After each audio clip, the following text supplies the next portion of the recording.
Tell me some more chemicals. Give me some more ideas, more chemical groups besides like sort of fragrances. Any specifics you want to share in terms of where we find these chemicals?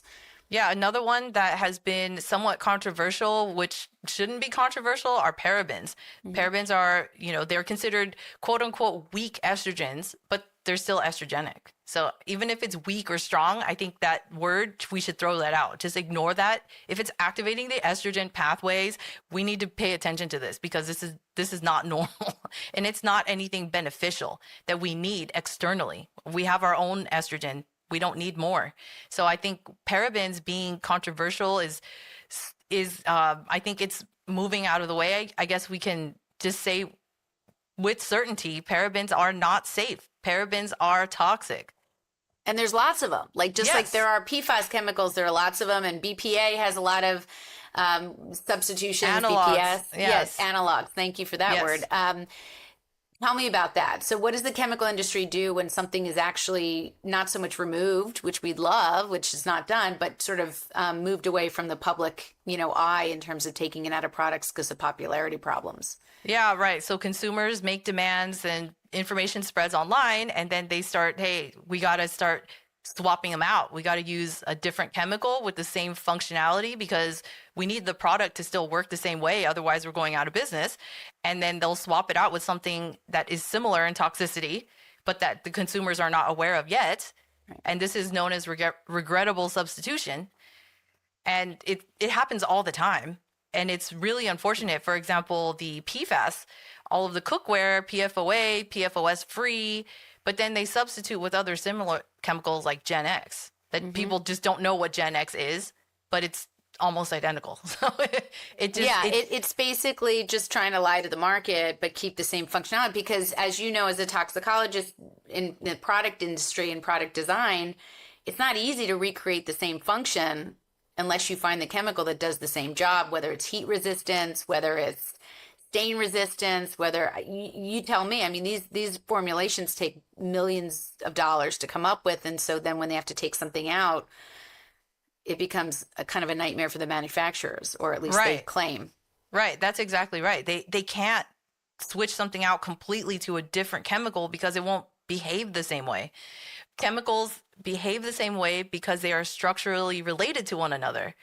So a great example, and this comes up all the time in skincare, is retinols versus bakuchiol. So people say, oh, bakuchiol is this plant-based, plant-derived retinol alternative. But guess what? It activates the same signaling pathways.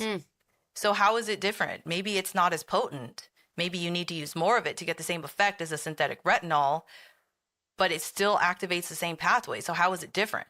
Because it comes from a plant, it's better. That's the perception. Yeah. Cocaine comes from a plant too, doesn't it? Right. I mean, there's lots of examples, but being plant-based doesn't always make it better. And by the way, I've tried plant-based stuff that's made me reactive. So it's not even natural, safe things can always react to your body because everyone's so individual. That's something else I noticed also that every human's so different in your reaction, your genetics, your response, but then you add this chemical burden in. And then it can actually be really heightened. Okay, more chemicals. I love learning this stuff. Keep going. Okay, Quaternary Ammonium Compounds. This is something that maybe people have not heard about, but they're also known as Quats. And I first heard about them years ago when I was still doing research. There is a small group of people that does reproductive toxicology. So we see them over and over at conferences, and we always just kind of share our research with each other. And one of the professors had moved her lab from one university to another and then noticed that all of a sudden her mice became infertile. And she said, what happened? Is it the shock from moving? Like, were they just, stressed out from the physical act of moving? And then she started to look at what they were cleaning the cages with from the old university versus the new university. And she found that the new one, they started spraying it with these Quats. And she was like, what is going on with these Quats? And so then she started doing all this research and uncovering the fact that they're causing reproductive toxicity. And they're in a lot of products. So one of the, I'd probably say poster children is benzalkonium chloride. I see that all the time. Say that 6 times fast. Yeah, benzalkonium chloride. I see it all the time. It's in so many products, especially during the couple years ago when we had the pandemic. There was, a lot of people are sanitizing and taking extra steps, which is necessarily a bad thing. But there are safer alternatives like ethanol, isopropanol, just very simple alcohol, Rubbing alcohol, water. isopropyl alcohol, right? Exactly. Those were sold out, unfortunately. So people were reaching for this benzalkonium chloride. And I remember going to Whole Foods and just seeing people spray down the carts. It was just like a mist over the cart. And I said, let me see what's in that bottle, sir. And he was one of the workers. And the label was rubbed out. So I asked him to go get the big tank in the back. So he took me to the back and he showed it to me, and it was benzalkonium chloride. And I said, oh man, you should not be inhaling that. You shouldn't be spraying that. I mean, this is just so unnecessary. And it's one of the substitutions that we see for different antiseptics, I guess, or disinfectants. And what are the health effects again?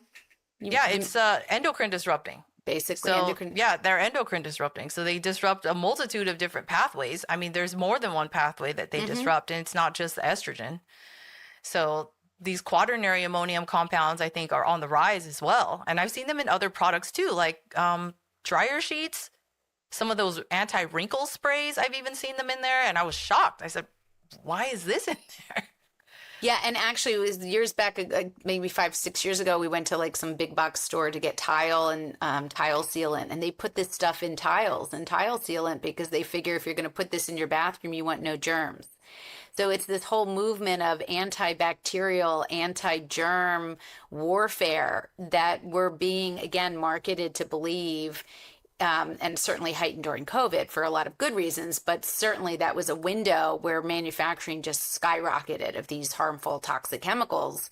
And to your point, the safer alternatives that were actually all bought out, believe it or not, even like isopropyl alcohol, I would find that in the wound care section. I was like, well, no one's looking there for isopropyl rubbing alcohol. So that's where it all was stashed. I was like, yay. But most people just, would think that's in the cleaning section, Right. But it was just pretty much a nightmare. And every product that was marketed and still marketed, is still a problem.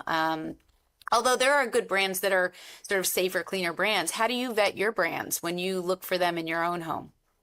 Well, I look for simple ingredients, of course, things that you can understand. Me being a toxicologist and having a background with, chemical names and nomenclature and things like that, then I'm definitely not your average consumer in that regard. But some of the tips that I can give if someone is looking to understand their ingredient labels is look for minimally processed, look for simple ingredients, and shorter is better generally. Even though a long ingredients list doesn't necessarily mean that it's immediately harmful, you just have to know what you're looking for.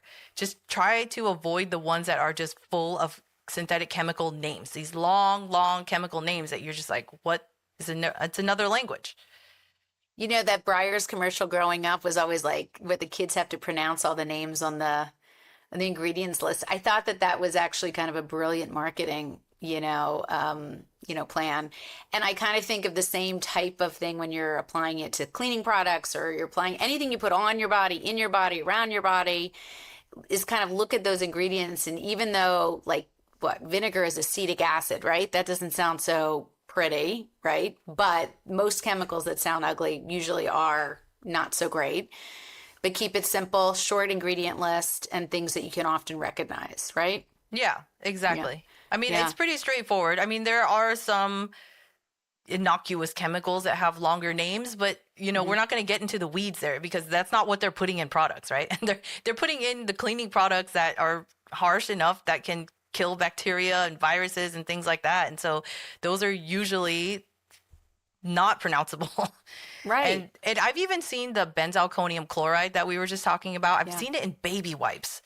And that to me was just so shocking. I was really, really bothered by that one because I thought, first of all, my opinion, I don't even think you need a baby wipe. That's just my personal take on it. I mean, sometimes there is a reason for it, but if you're at home, then I just Soap and water. washed. I just washed the kids, just water, a towel, whatever, even toilet paper, it doesn't matter. Whatever it is, just you don't need those wipes with all those chemicals, because those oftentimes will give your kids diaper rash, and at least they did for mine.